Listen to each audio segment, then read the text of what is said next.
तो ये भी था कि जब वो बाहर आएंगे तो हम लोग जो हैं उनसे मिलेंगे तत्काल। लेकिन जय भीम साथियों, मैं पंकज जाटो। नगीना के सांसद चंद्रशेखर आजाद ने बाबर आजम की रिहाई पर बोली बहुत अच्छी बात। आइए जानते हैं इस वीडियो के माध्यम से। मेरे पॉलिटिकल रिश्ते उनसे नहीं है, बड़े नेता हैं वो, उनको अपने फैसले स्वयं लेने हैं। क्या वो फैसला लेते हैं क्या नहीं लेते हैं, या वही जहाँ है उसी दल को मजबूत करती है, उनके अपने फैसले हैं। अभी वो मेरे दल का हिस्सा नहीं, मेरे परिवार का हिस्सा जरूर है, मैं उनके परिवार का हिस्सा जरूर हूँ, लेकिन राजनीतिक कभी मैंने ना उनसे राजनीतिक उस तरह की बात की ना उन्होंने मुझसे की। वो अगर जिस तरह खड़े हो जाएंगे तो बहुत बड़ा बदलाव हो जाएगा। आजम खान की आज जेल से रिहाई हो रही है और इसमें बात करने के लिए इस वक्त हमारे साथ मौजूद हैं नगीना के सांसद चंद्रशेखर आजाद जी। इनसे बातचीत करेंगे। क्या कहना है, आज आजम खान जी की रिहाई हो रही है, क्या कहेंगे? फिलहाल रिहाई हो चुकी है। देखिए, अच्छा दिन है क्योंकि मेरे बड़े पारिवारिक रिश्ते हैं उस परिवार से, लगातार अभी भी बातचीत होती है। तो ये भी था कि जब वो बाहर आएंगे तो हम लोग जो हैं उनसे मिलेंगे तत्काल। लेकिन क्योंकि एक लंबा समय उन्होंने जेल में बिताया है, मैं चाहता हूं कि वो भी रेस्ट करें, परिवार के बीच जाएं। जब कोई व्यक्ति जेल जाता है तो सिर्फ उसको ही नहीं सहना पड़ता, उसके परिवार को भी सहना पड़ता है। तमाम तरह की चीजें उनके आसपास की बिगड़ जाती हैं और यहीं ये भी पता लगता है कि कौन अपना है कौन पराया है। तो जिस तरह से उस पूरे परिवार, चाहे उनकी वाइफ हो, चाहे भाई अब्दुल्ला हो, चाहे आजम साहब हो, लंबे समय से उन लोगों ने जिस तरह की पीड़ाएं सही हैं और लगातार जिस तरह झूठे मुकदमे, वाहियात मुकदमे कहूंगा मैं इनको, बकरी, किताब, मुर्गी, भैंस, चोरी के इल्जाम, ये उनके कद को भी सूट नहीं करता है। तो जिस तरह का एक लंबा उनका संघर्ष पूरे उत्तर प्रदेश के अंदर रहा है, हम लोगों ने उनको सुना है असेंबली में भी, पार्लियामेंट में भी, तो मैं कह सकता हूं कि बड़ा जुल्म सरकार ने उनके ऊपर किया है और सिर्फ ये राजनीतिक कारणों से हुआ है। राजनीतिक कारणों से, सत्ता के प्रभाव में, सत्ता का दुरुपयोग करते हुए उस परिवार को इस तरह की तमाम तरह की पीड़ाएं दी गई है। आज मैं माननीय न्यायपालिका का धन्यवाद करता हूं कि उन्होंने सरकार की इस तानाशाही को रोकने का काम किया और पूरे परिवार को रिलीफ मिली है।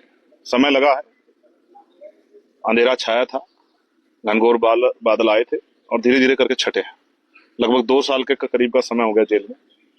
मैं उनके अच्छे स्वास्थ्य के लिए मंगल कामनाएं करता हूं और वो दीर्घायु हों और पुनः उत्तर प्रदेश में उसी तरह से सेवा करें जिस तरह से उन्होंने सेवा की है और लोगों को उनका सेवा का लाभ मिले।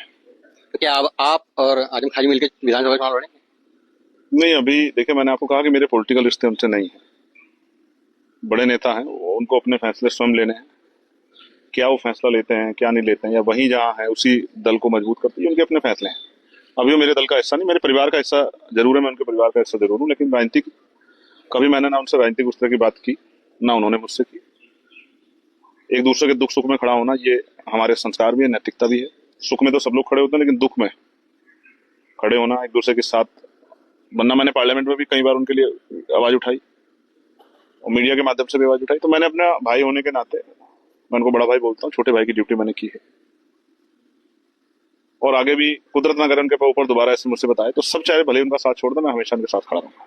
चर्चा इस तरह की भी है कि अब वो बहुजन समाज पार्टी में जा सकते हैं। देखिए, उनका जो भी फैसला होगा, उनका चर्चा है, उन्होंने तो कुछ नहीं कहा अभी तक, तो ये चर्चा है। जब तो बाहर आगे मीडिया उनसे खुद पूछ ले वो कहाँ जाएंगे, क्या करेंगे, राजनीति में किस तरह करेंगे।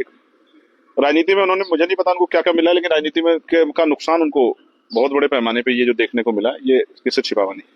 तब उनके बाहर आने के बाद पश्चिम यूपी की राजनीति में कुछ फेरबदल नजर आए? नहीं, वो पश्चिम यूपी के नेता नहीं है, वो तो पूरे उत्तर प्रदेश के नेता है। राष्ट्रीय स्तर पर लोग उनको जानते हैं, उनकी बात को मानते हैं।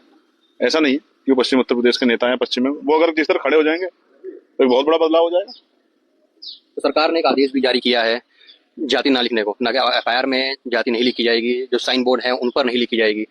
तो किस तरह?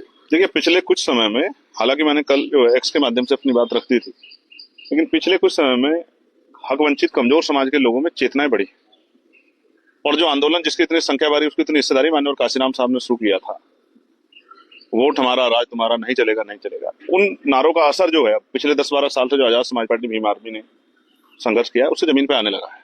अब हर व्यक्ति अपने समाज को लेकर चिंतित है, अपने हक अधिकारों को लेकर चिंतित है, अपने लिए अवसर की मांग कर रहा है। और जिस सरकार ने फैसला लागू किया है, वो सरकार तो पूरी ही, उस सरकार पे पूर्ण रूप से जातिवाद के आरोप लगे, चाहे बांदा का मामला हो, चाहे लखीमपुर खीरी का मामला हो, चाहे ट्रांसफर पोस्टिंग का मामला हो, चाहे ठेकेदारी का मामला हो, सरकारी ठेकों में जो है चाहे माफियाशाही का मामला हो और चाहे जो है डीजीपी बनाने की बात हो या चीफ सेक्रेटरी बनाने की बात हो, सब जानते हैं कि किस तरह सरकार ने अपने चहीतों को विभिन्न पदों पर रखा है और कई बार तो कार्यवाहक से काम चलाना पड़ा जब तक जो है अपने पसंदीदा व्यक्ति नहीं आया।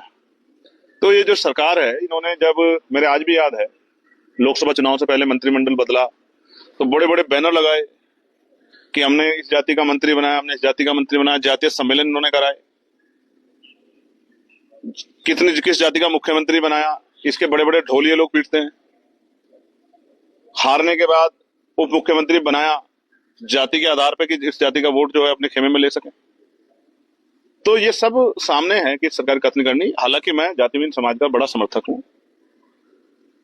मामला रामसु वर्मा जी की अर्जक संघ का मैं बड़ा समर्थक हूँ, फूले साहू अम्बेडकर साहब के विचारों का समर्थक हूँ। तो इसलिए मैं तो संतराम बी प्रजापति जी ने भी जो है जो प्रयास किए, मैं उसमें एक कदम और आगे बढ़ाते हुए कहना चाहता हूँ कि अब समय आ गया जातिहीन समाज बने।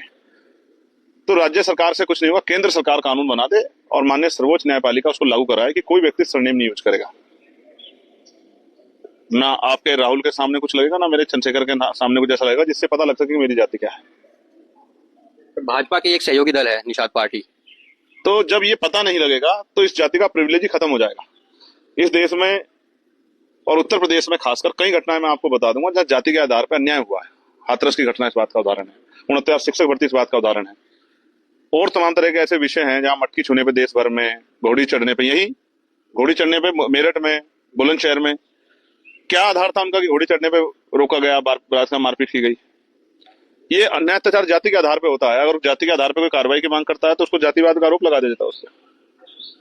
तो ये पूरी सरकार जातिवादी सरकार है और अगर इन्होंने फैसला लिया है तो इसमें कहीं ना कहीं पश्चिम उत्तर प्रदेश का भी एक बड़ा रोल है, जहां सम्राट मीर भोज जी को लेकर एक बहुत बड़ा आंदोलन जो है चल रहा है, जिसमें मेरठ के अंदर हमारी पार्टी के राष्ट्रीय महासचिव मेरे भाई रविंद्र कुमार भाटी जी और उनके बहुत सारे साथियों को, 2 दर्जन से ज्यादा साथियों को जेल भेजा गया है।